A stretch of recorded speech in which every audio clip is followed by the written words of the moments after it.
last class was with regards to the store and forward delay that is typically seen at the place of the router. Now to continue our today's lecture, I would again move on to the whiteboard. Ramanand, is the whiteboard okay? Yes. Okay, everybody, rest of you, can anybody else tell us whether they are satisfied with it?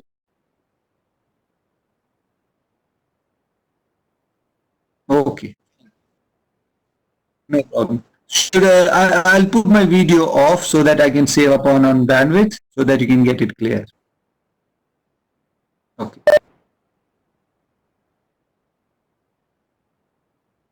Now today we have another important topic that we have to take care.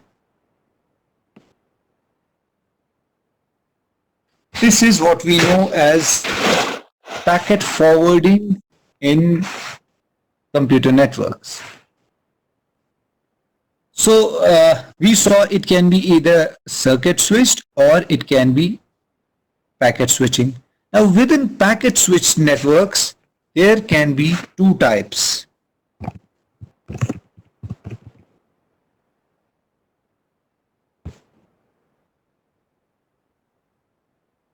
One is datagram networks, and two, we have virtual circuit networks. I'll explain each one by one.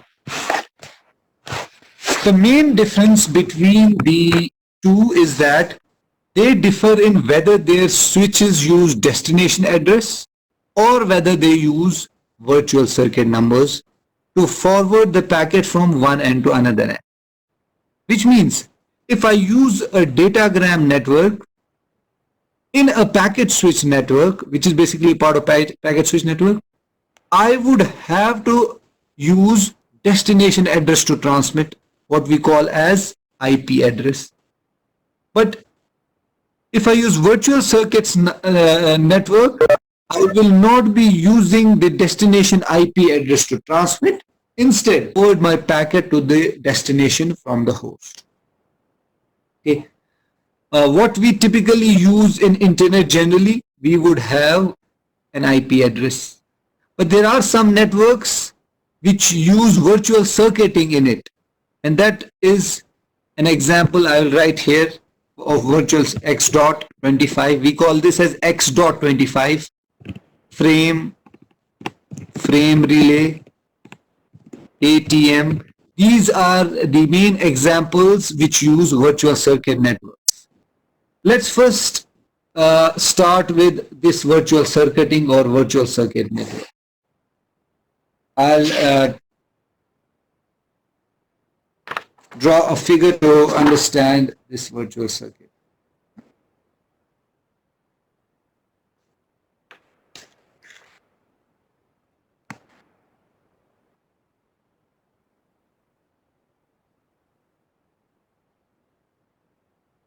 I have sender and the destination, and in between I would have some routers.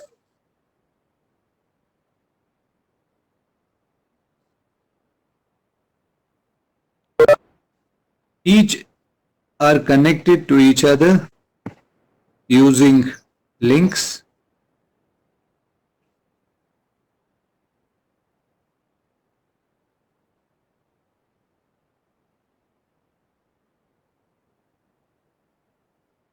I will name this as A, I will name this as B, that is the destination. I have in between routers R1, router R2, router R3, and router R4. Understand this virtual circuit networks. Okay. Firstly, keep in mind that we are discussing what we call as packet switch networks. In packet switch network, we have unreserved network. We do not have reservations. Okay. And this is of two types. One is datagram and second is virtual circuit. Now, what is actually virtual circuit now? In virtual circuit, or what we call as virtual circuit switching, a path is established between the source, that is A, and the final destination, that is B, through which all the packets will be routed during a call. So I will draw a line here. Understand this. If this is my path, I will have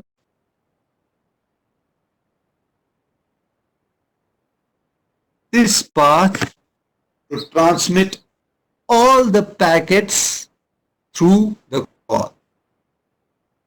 Let's try to understand this. When I use virtual circuit networks, A and B communicate to each other and establish a path. And when this path is established, all the packets would be routed through this path only. Now, what happens here?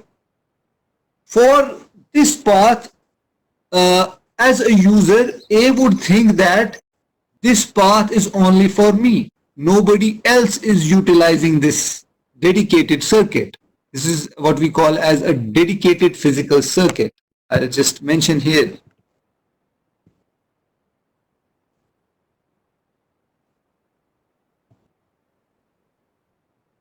Okay. And they would think that that nobody else is using, only I am using it. However, other communications will also be sharing this path or the same path, whether it is from, let's say, from this side, there is some other path like this one. This can also be along the link. Now, what are we sharing here? You can see there is a link between R1 and R2. There are two circuits, physical circuits. One is this circuit, another is this circuit. So both of them share this common link in between the two. Both think that they are using this link only for themselves. And when this connection is established, there are several other parameters which are discussed between A and B, like how much would we be getting the bandwidth of transmissions, what would be the packet size. This all is negotiated when the call setup happens. What is call setup? Call setup is actually connection setup. And after the data is transferred, A and B decide to break the connection. So we say connection is cleared, or virtual circuit is cleared after data is completely transmitted. That's why virtual circuit is known as a connection oriented service. As of now, keep it in mind what is connection oriented service. I will come to it in future classes, what is connectionless and connection oriented service when we take TCP and UDP. Now, what happens here? We had a packet here. Let's say this is our packet. We broke it into a number of smaller packets and we named them 1, 2, 3, 4, 5, 6, and so on. This was then transmitted from A to B, but before transmitting, the virtual circuit was established. A told B, I'm sending it. We have a virtual circuit here, and it started to pass on. How? It first transmitted first packet, then it transmitted second packet, then it transmitted 3 packet, 4, 5, 6, and so on. Okay. All of them passed through the same link. All of them passed one by one, means first one it received, then second it received, then third.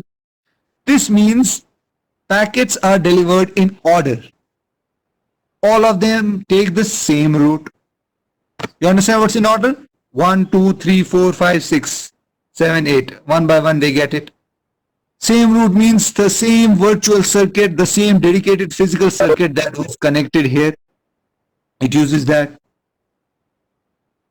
The information that a packet carries with it when it has to start transmission from A to B, like destination and other details, in circuit switching, the packet information is small as compared to datagram networks. We'll come to datagram networks in a while. In circuit switching, we say, in other term, overhead of the packet is small.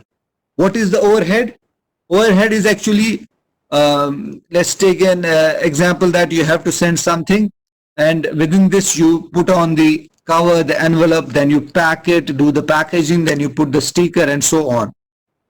If it's a fragile thing, you ensure that you put a good covering so that it doesn't break. So actual substance that you had to send was this much, but then covering made it a bit bigger. Exactly the similar way is when you have to send a packet from A to B, you have to inform the packet that this is the path, this is the destination where you're going, this is your source, MAC address, IP address, and other things, other details that we'll come to know. So for that, in virtual circuits, the overhead is much smaller as compared to the datagram network. Connection is reliable in the sense that you will ensure that packet is received by B one by one. That's why we call it as a reliable network. Why would we say reliable? We'll say that when A and B established a network, they got a virtual circuit.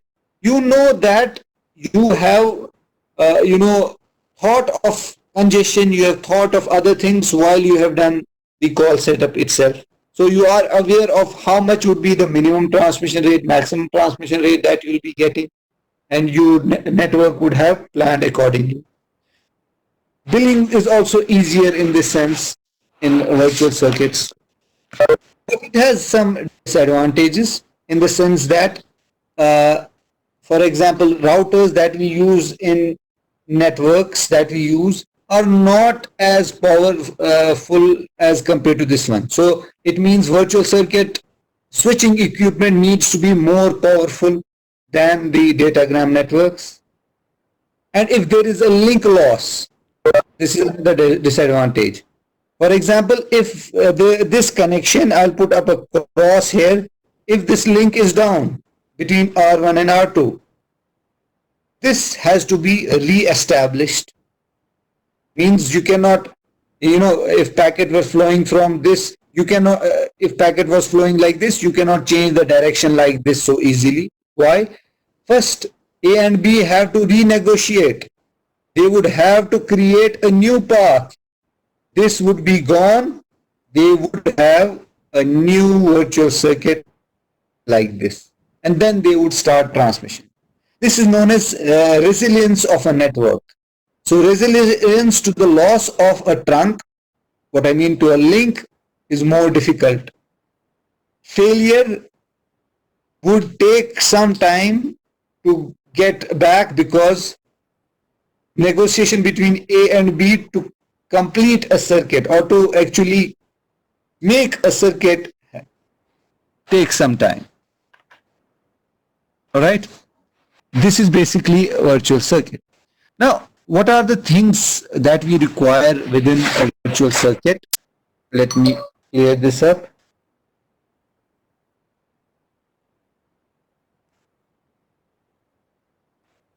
Now, virtual circuit,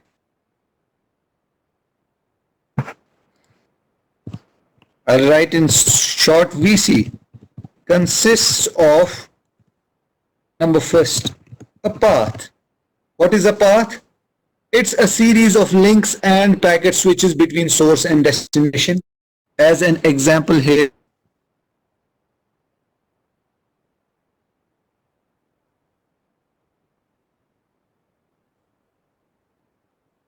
this is our switches, this is source, this is destination. And what is a path? The path that we create here would be this thing.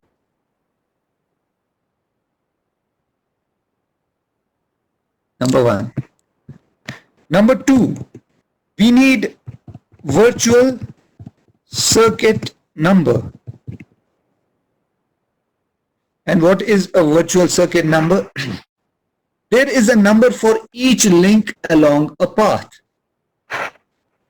I would redraw a figure here that we had previously drawn. Or let me write the third one also.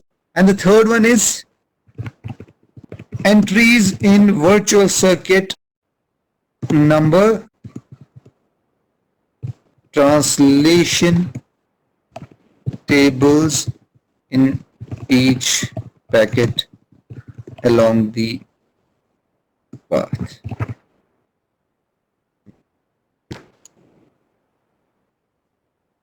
Entries in virtual circuit number, translation tables in each packet along the path. Okay, let me explain what I mean to say. Let us go to the previous example that we took.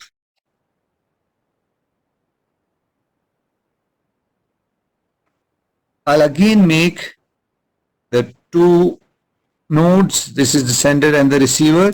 And in between, I have several routers. Well, now I have become an expert. I can draw this fast. In between, we have routers, and the two square ones or rectangle ones are our terminals. Once the circuit has been established, I have A, B, R1, R2, fine, and the link that I have in between the two is,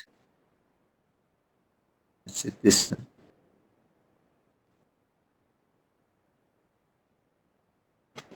Once the link has been established, this is what we call as a call setup. We have now a path, a series of links and packet switches between source and destination. A virtual circuit, this is VC that we have now made already, and we have some numbers which are associated with each one.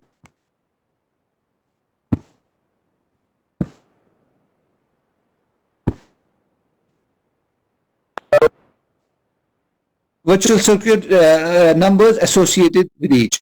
So virtual circuit has a different virtual circuit number on each link. I have mentioned these in green, 1, 2, 3, 2, 3. Okay, and an intermediate packet switch must replace the virtual circuit number of each packet that is traversing.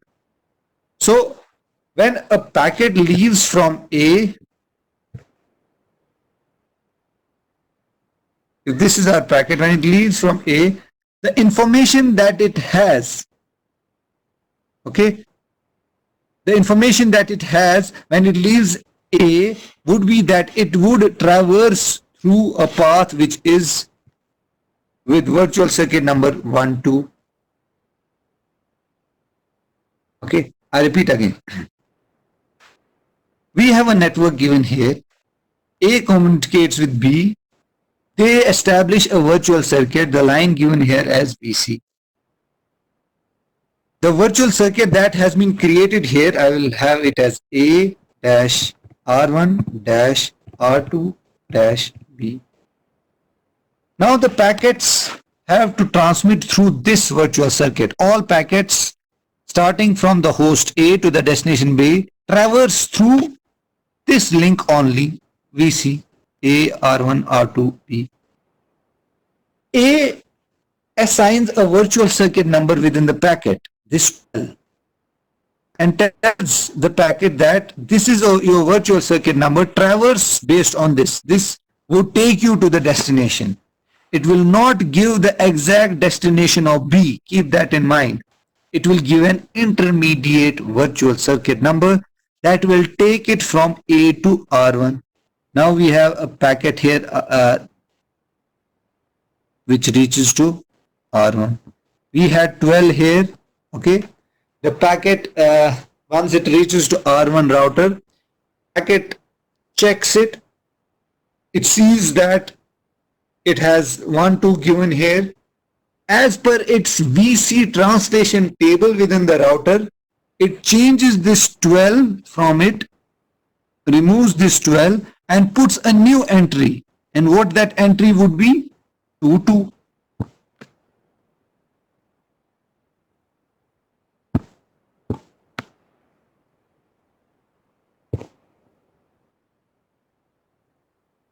All right. Now with this 2, 2, a new number, R1 passes on this packet to R2. R2 receives it. Now what was this 2, 2? R1 had incoming 1, 2 and 3 points here. That is the interfaces we have. I will point out the interfaces here with the help of another color, let's say blue color. This is one interface. This is one interface, sorry. This is one interface, this is another interface, this is third interface. As per the table, it gave that this is the incoming port, this is the outgoing one. To reach to R2, as per the virtual circuit, the destination has to be changed with this number. So it gave this number, that's why it moved on to this link and reached here. At R2 again, it checks, okay, this is my number, fine. This is my number.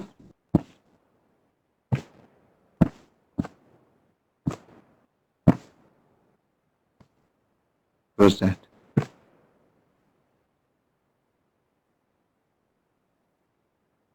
And I should change this number to a new number that would be again 2, 2. With this detail about this virtual circuit, sends the packet to B, that is the destination, through its incoming link. The numbers next to the link are the interface numbers. Each router has its own table. What is this table? It's a virtual circuit number translation table. Okay, how does it look like? Let me draw a table here.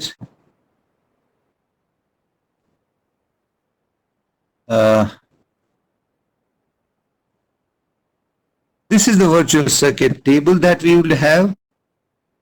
We would have 4 of these within it.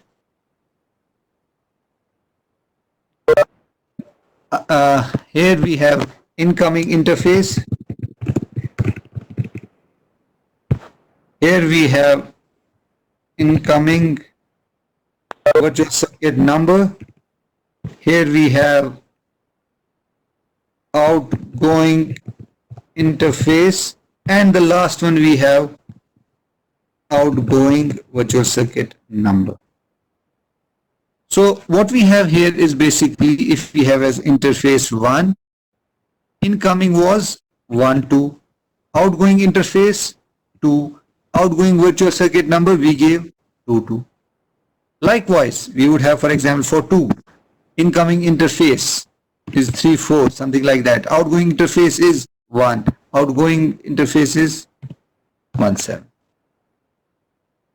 Now this table is within the router. What it sees that I have received a packet. I have received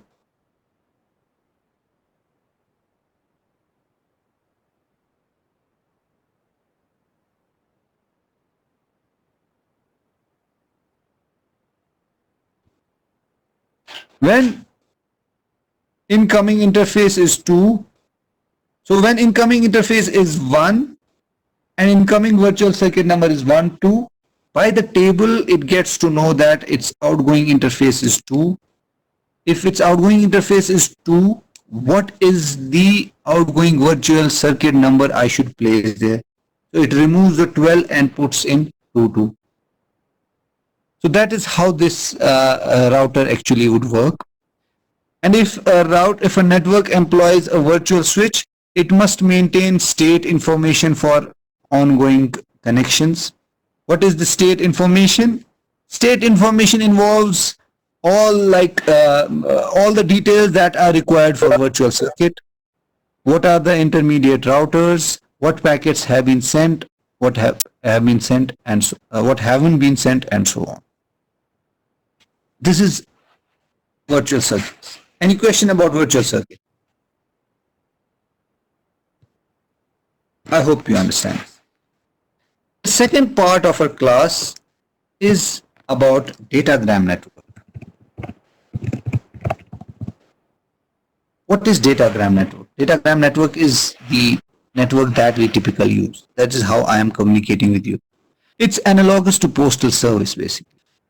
If you see postal service, when a sender has to send a letter to me, or let's say I have to send to, let's say, Abhishek, right? I should know Abhishek's complete details here, like what state is he in? Within that state, what city is in, what street, what location, what is his room number, building number, and so on. This is as a hierarchical structure of address. I would put on this address over the envelope and write the destination address and send it across. Then based on this address, Abhishek would receive this letter. The datagram network here is analogous to the same network, in which when you have to send this packet, rather than virtual circuit numbers, that is the intermediate numbers, you would not use that. You would use the actual destination number to transmit the packet. That is what we have as IP address 192.168.1.1, in which there would be two parts. One part would be explaining the network part, and the other part would be the destination part. This we'll study when we reach in IP addressing in network layer. When I mentioned the virtual circuit that we have less header, in datagram we have more header. Within the header or overhead, we have the information about the destination. In datagram network, we put in the IP address of source, that me, and the destination, that was Abhishek, from to. But in virtual circuit, we have only the virtual circuit numbers of the intermediate nodes. When the packet leaves the destination in datagram network, it uses intermediate routers. Intermediate routers use forwarding table that map the destination number, destination IP address to the outbound link. This we will understand more when we do the routing. The datagram network is known as, they don't maintain connection state information within the switches. Virtual circuits, they maintain the connection state. When we have to send a packet from one end to another end, we checked the route using the trace route. Trace route is used to see the end-to-end destination which we took in the right. So if we see overall what we discussed in the taxonomy of telecommunication network transmission, at the top what we have is telecommunication networks.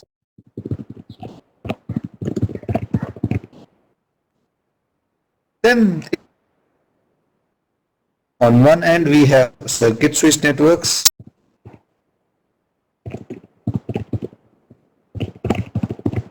And on another end we have packet switched networks.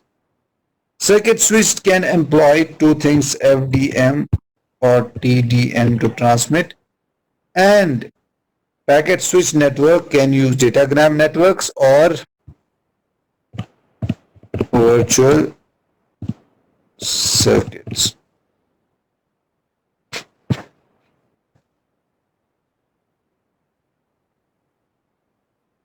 So this is like this.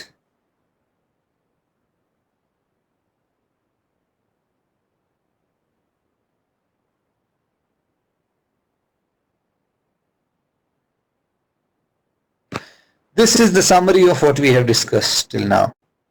Circuit switching and packet switching, circuit switching using FDM and TDM, packet switching using datagram networks and virtual circuits. Now if I ask a question, all right, you can use your your microphone to answer the question. What is the difference between virtual circuits and circuit switch networks?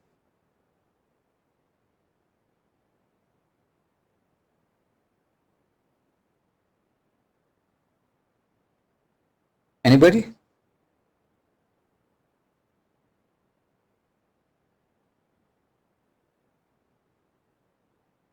What I'm comparing is, let me,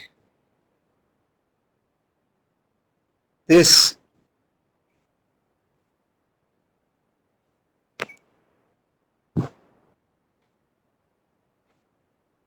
No? All right, add this question.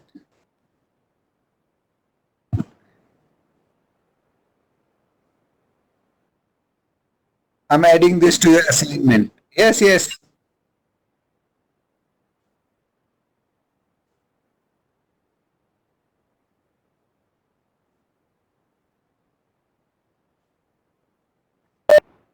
But we use a dedicated path between A and B.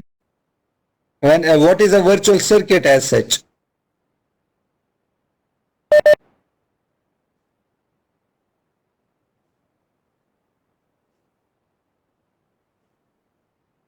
Yes, you're right. You saved others from the assignment question. Virtual circuit thinks that it has a dedicated path, but it doesn't have, because others are using the same path at the same time, because it's a packet switched network. Wherein circuit switch network, that link is completely given to you, partially or through FDM, through TDM. You are guaranteed that much of resources. In virtual circuit, it's a packet switch network. You won't get that link all towards yourself, even though you feel that you and A and B are connected, all packets move through it, but others are also using the same link at the same time. That I had showed in the figure with two different colors of virtual links, both passing through the same link between R1 and R2, which was in the previous figure. And both would employ its packet switched transmission, and that would be the statistical multiplexing. Okay, good answer, Ramanan. So I will not add that question in the assignment then. Okay. Marin, you can use microphone to answer, that's fine. If you have.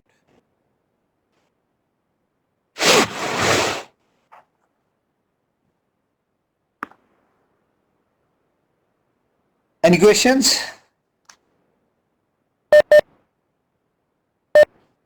All right, fine. Now, we discussed packet loss, we discussed delays, all right. We discussed throughput. We didn't discuss few things within it. One was the bandwidth.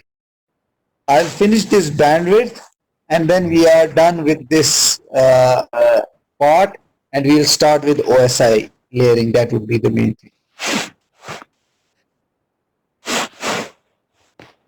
Like Ramanan has mentioned, you can put your microphone on if you have to ask a question, if you have to answer a question. In case you're sleeping, then it's fine, let it be off. Okay, next thing I'm talking about is bandwidth. Common term that we come across. What is the bandwidth that you get? What we have bandwidth is, we get bandwidth in hertz. When we talk about hertz, it obviously means we are talking about frequencies. So I can say a range of frequencies contained in a composite signal, or a range of frequencies a channel can pass. All right. For example, we say telephone. What is the frequency? 4 kilohertz. This is what we have bandwidth.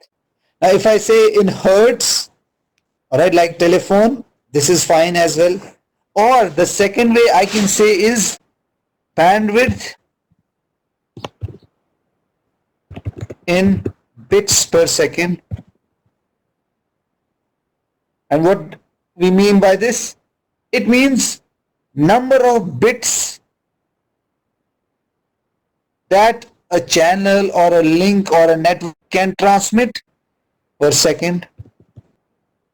Number of bits per second that a channel or link can transmit. This is what we have definition of bandwidth. Like you say, how much is it bandwidth? You say, I have 100 Mbps bandwidth. And what do you mean by that?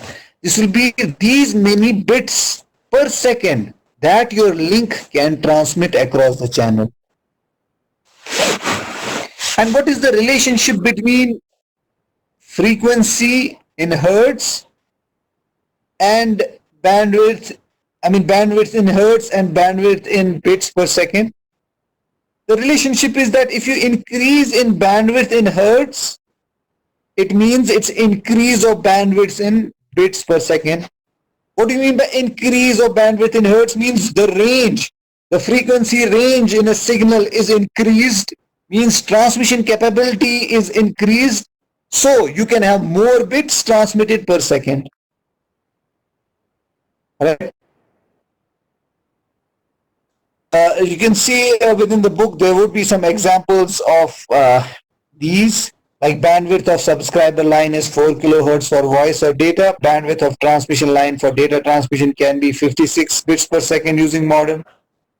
Now if a company improves the line and increases the bandwidth to 8 kilohertz, how much can we send using the same technology? Obviously we will double it in bits per second. Let's compare this bandwidth to what we previously discussed, that was throughput. Let me go to that again.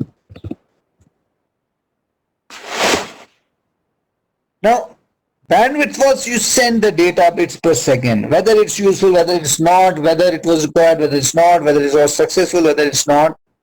But throughput would give you a measure in which how fast you can actually send the data through a network.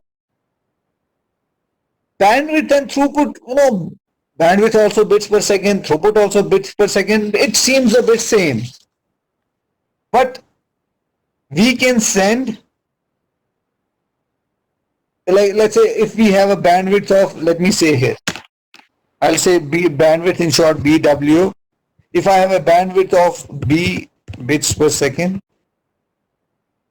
with B bits per second we can send only T bits per second through this link. When T is always less than B, bandwidth potential measurement, bandwidth is the potential measurement of a link, whereas throughput is actual measurement of how fast we can send the data. Let me give you an example to understand. In front of the let's say hostel, there is a road. The road can parallelly have 3 cars moving across. But at this time I see there is only 1 car moving across.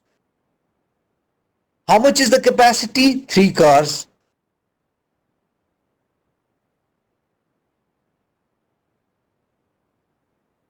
I have written on the whiteboard.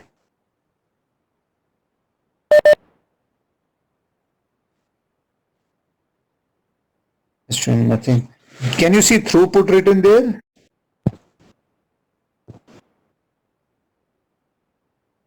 It's okay. Arifa?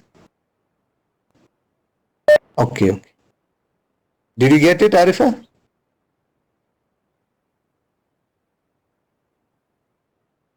Okay, fine. So I was giving an example that in front of the hostel, 3 cars can parallelly move on the road, but at this instant of time there is only 1 car going, then next car, then next car. At some other time there are 2 cars going. So this 3 is the bandwidth, the carrying capacity, but actually how many go only one, that is the throughput. Is this clear? Potential measurement of link is bandwidth, actual measurement is throughput. Another thing is you have a link on your campus in which you are given 10 Mbps to each student, but you are sending lesser data across this 20 Mbps, 10 Mbps. You are sending only, let's say, 1 Mbps at certain instant of time. So 1 is how much is the carrying capacity? 10 Mbps. This is your bandwidth. This is your potential. Then what is the throughput? How much data actually you have sent that instance of time was only 1 Mbps. Is this clear? And the third term that we usually come across is known as jitter, which is simply rate of change of delay. You measure several delays over the period of time and see how the delay has changed. This gives you rate of change of delay, and this we term as jitter. The delays, the throughput, the route, the trace route, and so all we'll take up in the lab. We actually took some of these things in the lab to understand this more.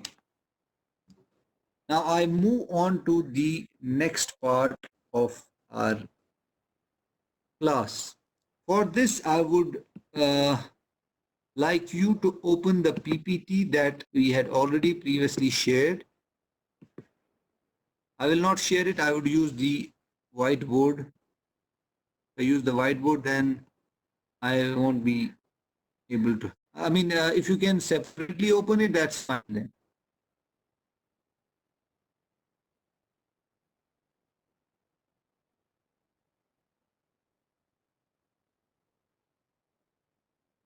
Okay. Go to slide number 64. Everybody.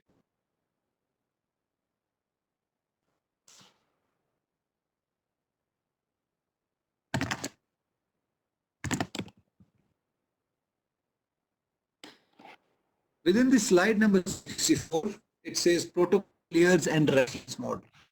The topic that we are going to take is a layered architecture. To understand the rest of our whole course is about these layers. What are the devices within the layers? What is the protocols within the layers? This is what we are going to discuss for the rest of the semester. Within this, let's first try to understand protocol. Protocol we understood by the term rules that are used.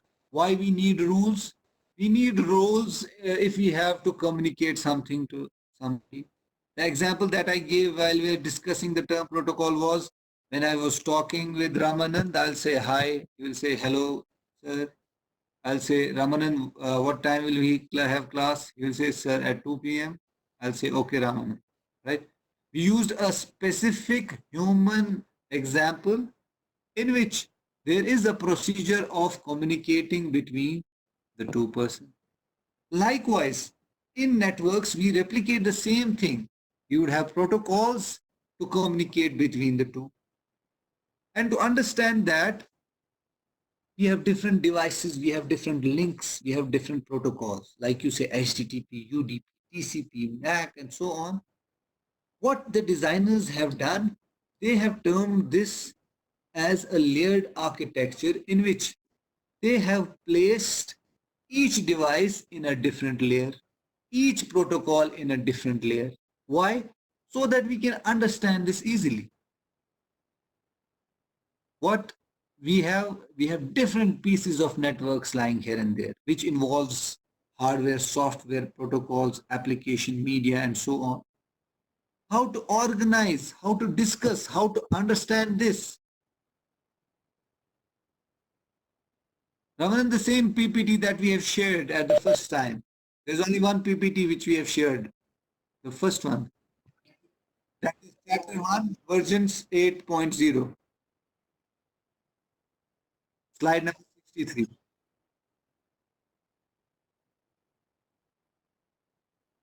Okay, 60, start from 63.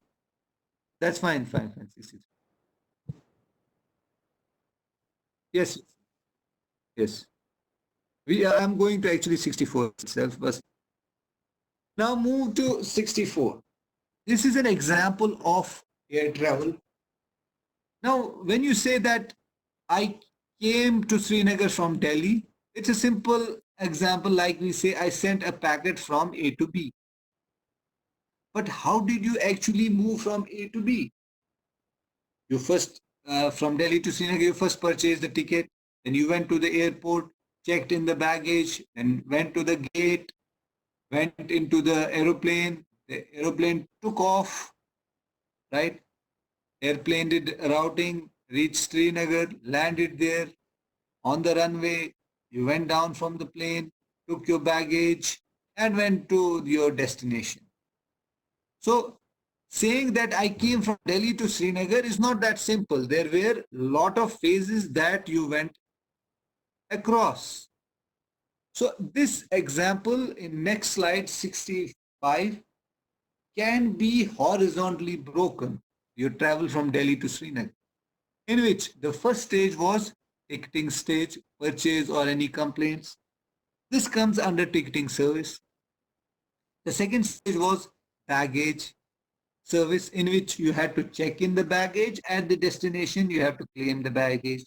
Third service was gate. You went into the plane, you offloaded from the plane, then a runway and then routing. Now, what is the purpose of this? The purpose is that you see an end-to-end structure. If you're thinking here, we send packet A to B. In this case, you are being shipped from Delhi to Srinagar. You followed all these things. You followed all these protocols. And there were different things that took you from Delhi to Srinagar. First, you took a taxi to reach the airport, then a plane, then another taxi, and you offloaded at your destination. Each layer, whether it's ticketing, whether it's gate, whether it's routing, provides its service. And why we have this layered architecture? A layered architecture would allow us to discuss a well-defined specific part of a large complex system. You have divided your travel from Delhi to Srinagar into pieces. Why? To understand it in a better way. And this is what we know as layering. Each service here is a concept of layers. And why do we do layering? Reduce complexity. What I mean by reduce complexity? It's like if I have a problem now, my baggage is lost. Where to go? I would know that baggage is taken care by baggage services, and baggage services deal with lost baggages. I will not go to somebody in the plane like pilot. Pilot, can you tell me where did you throw my baggage? Right? I would not go to, let's say, a ticketing service where you do ticketing that where is my bag. I know where bag is service. And likewise, when I divide my network into layers, I would easily know exactly where I can troubleshoot my problem. This is error in this protocol, here to fix this error. That's why network designers organize protocols, the network hardware, router, and so on, the switches that we have in terms of different layers, and define the work that this layer has a device which we call router, and its this layer function is routing, addressing, and so on. Each protocol belongs to one of the layers. Now we have so many protocols. Put protocol, what is the function of this protocol? This protocol helps in routing. Put this in this layer. What is the function of this protocol? It's security. Put it in this layer. What is the function of this one? This is, let's say, error checking. Put it in this layer.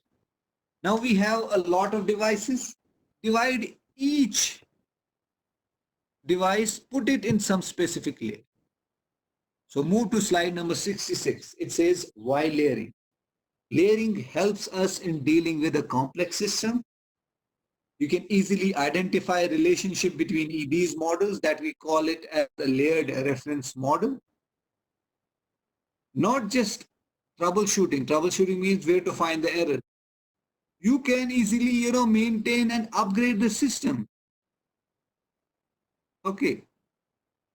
Like, for example, the example it has given, change in the gate doesn't affect the rest of the system. The rest of the system remains as it is. And thus, by dividing all these functions into different layers, we form a layered architecture, which is known as a reference model. Move to slide number 67. It says Internet Protocol Stack. Now, once you put each protocol into one layer, together these protocols form a stack.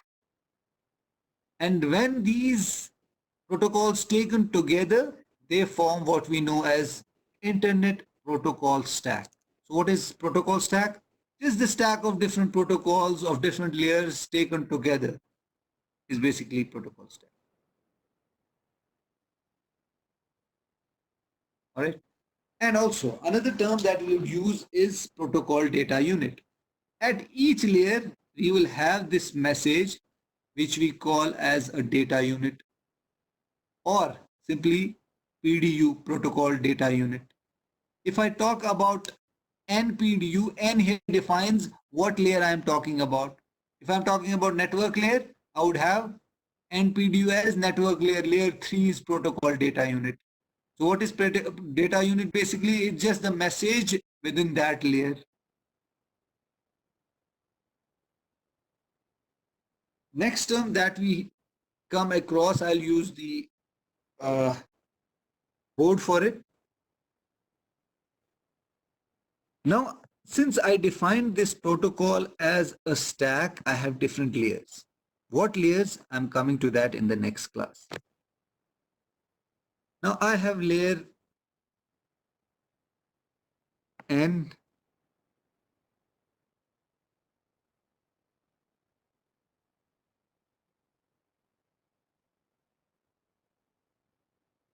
I have layer N here, I have here next, that is N plus 1, and below here N minus 1, and so on.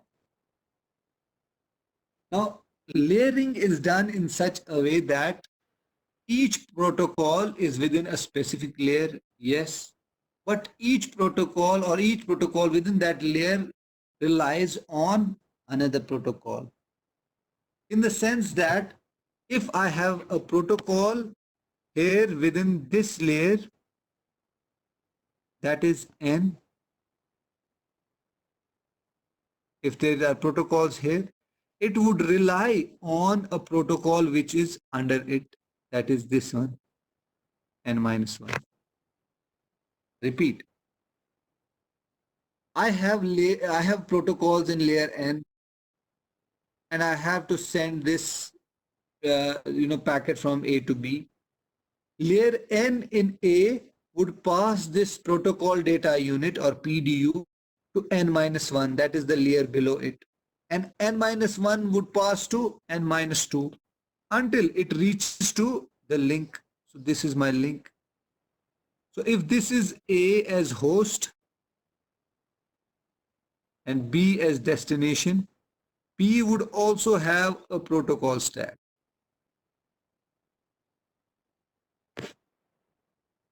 It would also have here N minus 1 and N and so on. And when I say layer N here relies on layer N minus 1, this is known as a service model, in which N minus 1 is said to offer services to layer N. So what is a service model? Service model is, in the layering, we have a layer dependent on another, or in other words, N minus 1 is said to offer services to layer. Now, based on this, we have two reference models. One is known as OSI reference model, The second is known as TCP IP reference model. I'll take this in our next class, all right? Any questions?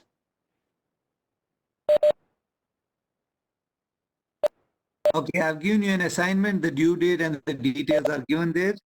You can, if it's handwritten, take a picture and compile it using PDF and email it. Email address is also given. In the subject, mention your name and enrollment number. And the lab assignment we'll take up in coming days. As of now, there's no due date for lab assignment yet. I'll first wait for your first theory assignment. All right, I'll see you in the next class then if you don't have any questions. Bye, take care.